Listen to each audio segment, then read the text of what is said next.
मोठ्या लेंथचे पॉडकास्ट छोट्या छोट्या फॉर्मॅटमध्ये बघा. टॅप क्लिप्सला सबस्क्राईब करा आणि पूर्ण व्हिडिओ पाहायचा असेल तर मेन चॅनल TAP पॉडकास्टला नक्की व्हिजिट करा. ओके, आता येऊ आपण राशींवर.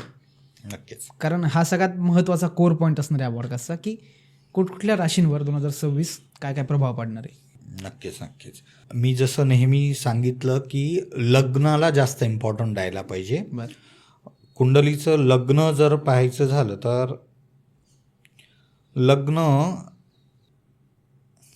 ह्याला लग्न म्हणतात. हे फर्स्ट हाऊस आहे कुंडलीतलं. फर्स्ट हाऊसला लग्न म्हटलेलं आहे. त्याला आता मी जे काही गोष्टी सांगणार आहे तो लग्नाला जास्त इम्पॉर्टन्स द्यायचा आहे, रफली 70 to 80%. ओके. आणि राशी म्हणजे जिथे कुठे चंद्र बसलेला असेल, से की हे 8 नंबर आहे आणि इथे चंद्र आहे, तर या व्यक्तीची रास जी आहे ती वृश्चिक आहे. तर राशीला 20 ते 30% इम्पॉर्टन्स द्यायचा आहे, लग्नाला 70 ते 80% इम्पॉर्टन्स द्यायचा आहे. आणि ते दोन्ही पण बघायचं आहे आणि त्या दोन्हीतला सारांश काढून त्यांनी ह्या प्रिडिक्शन्सला घ्यायचं आहे. ओके. त्यातल्या कुठल्या कुठल्या गोष्टी आपल्याला लागू होत आहेत त्यानुसार जायचं आहे. ठीक आहे. तर त्याच्यामुळे सर्वांनी आपापलं लग्न काय आहे आणि राशी काय आहे आणि त्याला इम्पॉर्टन्स किती द्यायचं आहे ते थोडंसं लक्ष द्यायला पाहिजे. ओके. आता आपण बघूयात वृश्चिक. मंगळाची रास आहे आणि मागचं वर्ष या लोकांनी गाजवलं आहे. त्यांचं वर्ष होतं. अच्छा. या वर्षी बघूयात वृश्चिकचं काय आहे. ही मी वृश्चिकची कुंडली इथे बनवत आहे. इथे पंचम स्थानी शनी आहे, गुरु अष्टम स्थानी आहे जो जूनमध्ये इथे येईल. त्याच्यानंतर राहू इथे आहे, केतू इथे आहे. आता वृश्चिकसाठी जर बघायला गेलं तर पंचम स्थानचा शनी जो आहे तो संतांचा कारक आहे, एज्युकेशनचा कारक आहे. पंचम स्थान जे एज्युकेशनचं कारक आहे, तर तिथे शनी बसलेला आहे. तर एखाद्या रिसर्चमध्ये या लोकांनी काही जर इच्छा असेल तर जायला हवं आहे. अच्छा. शनी आहे, स्लो आहे, टाईम टेकिंग आहे. तर टाईम टेकिंग गोष्ट काय आहे, रिसर्च आहे. बरोबर. शॉर्ट टर्म कोर्सेसवर या लोकांनी नाही जावं. कुठेतरी 2 महिन्याचा कोर्स, ऑनलाईन कोर्स हे नाही. यांना सक्सेस जर पाहिजे असेल तर कुठेतरी रिसर्चमध्ये जावं. आयुर्वेद झालं किंवा ॲस्ट्रॉलॉजी झालं, वैज्ञानिक काही अशा काही गोष्टींच्या रिसर्चमध्ये त्याच्यासाठी हा काळ योग्य आहे. हे संतांचं स्थान म्हणतात.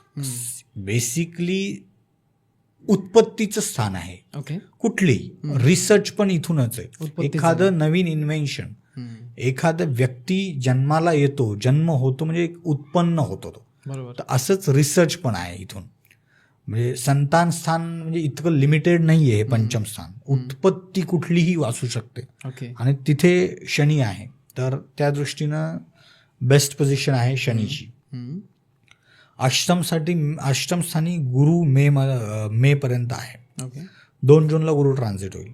या पिरियडमध्ये ह्यांनी ऑकल्ट सायन्समध्ये ह्यांच्या फील्डमधले गुरु या लोकांना भेटतील. वृश्चिकवाल्यांना चांगले गुरु मिळतील यांना, म्हणजे त्या फील्डचं नॉलेज असणारे, त्यांच्याकडनं हे काही गोष्टी शिकतील. आता त्या फील्डचे गुरु in the sense it doesn't mean की तो फिजिकल गुरुच असला पाहिजे.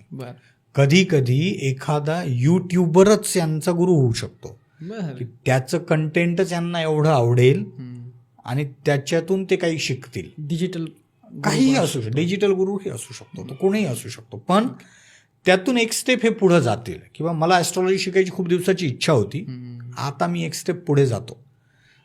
किंवा XYZ यांना कंटेंट आवडलाय, त्याचे कोर्सेस हे जॉईन करतील. काहीही असू शकतात. त्यानंतर जून नंतर गुरु भाग्यस्थानी जाईल, तर मग भाग्यात पण यांचं साथ देणारच आहे. बरोबर. केतू थोडासा प्रॉब्लेमॅटिक आहे. वृश्चिकवाल्यांनी यावर्षी जॉब नाही सोडायचा आहे. असं पण झालं असेल, बऱ्यापैकी लोकांचे ऑलरेडी जॉब गेले असतील. केतूने ज्यावेळेला मेमध्ये ट्रान्झिट केलं होतं आणि आता हे पूर्ण 2026 डिसेंबरपर्यंत जॉब सोडायचा नाही आहे या लोकांनी. एकदा जर का यांचा जॉब सुटला तर फार डिफिकल्ट होईल यांना की परत दुसरा जॉब मिळवणे. काही गोष्टी तुम्ही बघा लिंक होत असतील. मी एकीकडे सांगायला रिसर्चमध्ये जा. रिसर्चमध्ये जाण्यासाठी व्यक्तीला हातातलं काम काहीतरी सोडावं लागतं. बरोबर. हे इन बिटवीन लाईन मधलं. तर ज्या लोकांचा जॉब गेला आहे त्यांनी ताबडतोब रिसर्चमध्ये जावं त्या सेक्टरमध्ये. कारण की आता तुमच्याकडे वेळ आहे. ज्यांचा जॉब गेला नाही त्यांनी जॉब सोडून नका जाऊ. बरोबर आहे. कारण कुंडलीतले इतर पण ग्रह बघायला पाहिजेत. हे फक्त आपण ट्रान्झिटच्या ग्रहांबद्दल बोलत आहोत, पण गोष्टी त्या दृष्टीनं वर्क होतील. तर जॉब स्वतःहून सोडू नका. दररोज इच्छा होईल या लोकांची आज जाऊन जॉब सोडतो. ओके. कर्मस्थानचा केतू जॉब खाऊ शकतोय. त्याच्यावरती म्हणजे जोपर्यंत कुठलाही एखादा शुभ प्लॅनेट दृष्टी नाही टाकत आहे वगैरे तर तो थोडासा प्रॉब्लेम आहे तिथे. कारण दृष्टी तशी दिसत नाही आहे कुठल्याही मेजर प्लॅनेटची तर नाही आहे. बाकी ट्रान्झिटचे काही प्लॅनेट तिथे मध्ये मंगळ येईल, शुक्र येईल, सूर्य येईल, ते वेगळ्या गोष्टी आहेत. पण केतू जॉब खाऊ शकतो. तर हे खूप प्रॉमिनंट हे आहे. जॉब सोडायचा नाही आहे स्वतःहून. ओके. परिस्थिती कितीही विपरीत झाली, कितीही वेगळी झाली तरी जॉब नाही सोडायचा आहे. आणि राहू चतुर्थ स्थानी आहे. आईसोबत मतभेद होऊ शकतात या लोकांचे. मग ते वैचारिक मतभेद असतील, प्रॉपर्टीमुळे असू शकतात. कारण हे मन स्थान आहे, सुख स्थान आहे, तर प्रॉपर्टीमुळे पण असू शकतात ते मतभेद. तर राहूमुळे हे मतभेद आहेत. तर जास्त रिॲक्ट न करता पुढे गेलेलं बेटर आहे. अदरवाईज जर यांची दशा पण एखादी खराब असेल तर परमनंटसाठी मग ते रिलेशनशिप बिघडू शकतात. तर तिथे पण थोडंसं लक्ष देण्याची गरज आहे. आणि बाकी जर बघायला गेलं तर ज्यावेळेला जूनमध्ये गुरु ट्रान्झिट करेल त्यानंतरचा काळ थोडासा चांगला आहे. भाग्याची साथ वगैरे पण यांना मिळेल. एकीकडे मी सांगितलं की गुरु ह्या फील्डमध्ये चांगले गुरु देईल मेपर्यंत. एकीकडं रिसर्च, ह्या सगळ्या गोष्टी कनेक्ट होत आहेत. तर चांगलं म्हणजे त्यांना पाथ मिळेल. कदाचित एखादा व्यक्ती फक्त सजेशन देतो तुम्ही हा पाथ फॉलो करा, तो पण एक गुरु असतो. एखादा व्यक्ती फक्त सांगतो तुम्ही या गुरुकडे जा, पण पहिला दिशादर्शक गुरु हा आहे. तर अशा अनेक गोष्टी या पिरियडमध्ये होतील. आणि दुसरी गोष्ट अपॉर्च्युनिटीजचं वर्ष असणार आहे. ते अपॉर्च्युनिटीज ग्रॅब करायचे प्रत्येकानेच. वृश्चिकसाठी सुद्धा त्यात काही वेगळं नाही आहे.